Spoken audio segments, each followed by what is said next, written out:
More than a dozen children have died so far this year inside hot cars, even with people staying home more because of the pandemic. Now, safety advocates are pushing for new technology that can save lives. CBS 2's Nancy Chen reports. She was a bundle of energy. She was the happiest child. Jenny Stanley is talking about her daughter, Sydney. In the summer of 2010, the 6-year-old went next door to play with a friend, but no one was there. It's not clear why, but on her way back home, she climbed into her family car and never got out.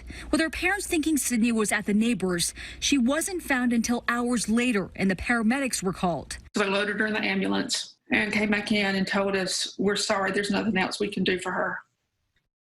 It's too late.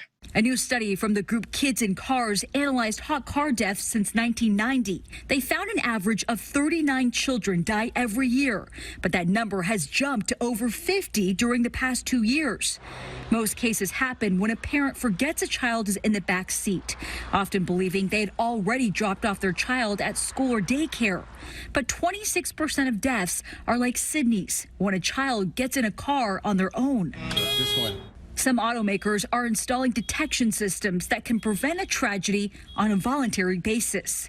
But safety advocates want new laws that would require technology in all new vehicles that can detect a child in the car. VitaSense is sensitive enough to detect the breathing of babies. Kids in Cars held a virtual press conference showing off some new options car companies can install, like this device that alerts parents if a child is left behind. An unattended child has been detected.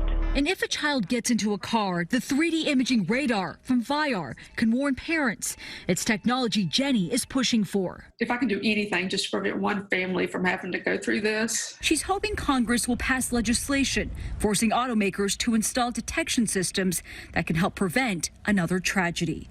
Nancy Chen, CBS News, New York.